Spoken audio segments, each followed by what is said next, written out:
Alright, so I've been out here flying with LemonSheep, my son. Been having a whole lot of fun watching him fly.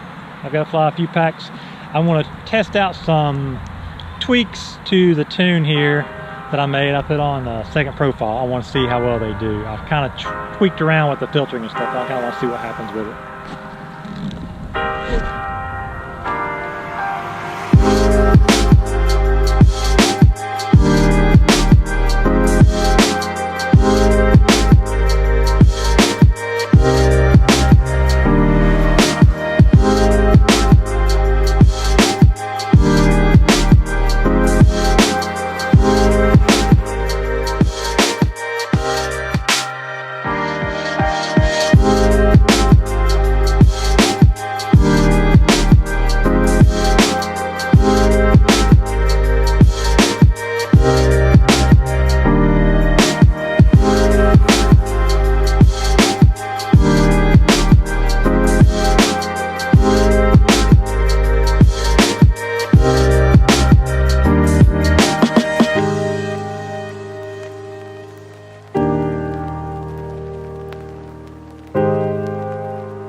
Not bad, not so much different. Maybe a little bit.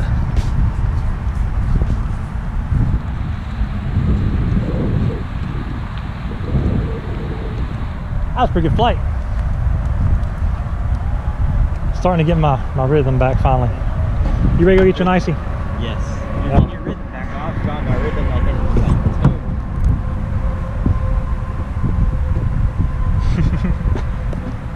the I'm better than you. Hello.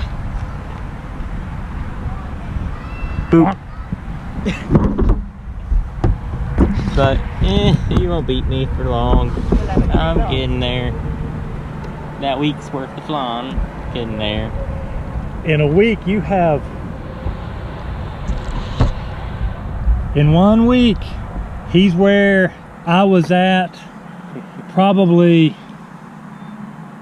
several months in. Granted, he's flying on much better equipment than I was, but still, he's probably where I was at when I was 2 or 3 months in. And you had to deal with stabilized mode.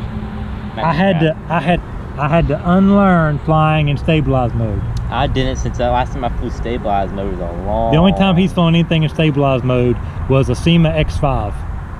I don't really consider that flying anything, to be honest. It's a fun little toy for, you know, smaller kids or whatever. They can kind of get into it. They can fly something, and you know, you can have fun with it. You know, don't get me wrong. It's not a bad product. But if you're wanting to get to flying these, you might as well start with one of these, because you're not going to be able to get there with those. You're going to learn a bunch of bad habits flying those. It's better to learn this and not learn with any sort of stabilization at all. Much better. And then if you're going to do it, you really need to find someone who's already been flying one of these for a while, who can help you and mentor you. You can do it on your own, but it's much more difficult. If you got a person to mentor you and to help you, or slash push you. Yeah, exactly, push you. Yeah. So this is what I was telling him the other day. So this is the spot where I would consider I finally got pushed to improve myself, and this was kind of the catalyst that got me flying much better. It took me a while still yet, but this was kind of the catalyst. So there's a tree over there. I don't know if you can see that tree is straight ahead, right? So that tree is the first real gap that I ever flew through. Now, I flew through between stuff and around stuff, and I thought that was great, but it really wasn't. That was a really tight, that was a really tight gap. That was the very first one I flew through, and I have to give a big shout out to my buddy Jason, because I haven't talked to him in forever. I don't even know what he's doing now. And he pushed me to do it, and from that point, it kind of was a catalyst to get me started on flying through things, which pushed my flying even further, which made me fly through more stuff. So you definitely gotta have someone to kind of push you. You definitely gotta have someone who can kind of mentor you and help you out. But don't start in stable. Don't even put that stuff on there.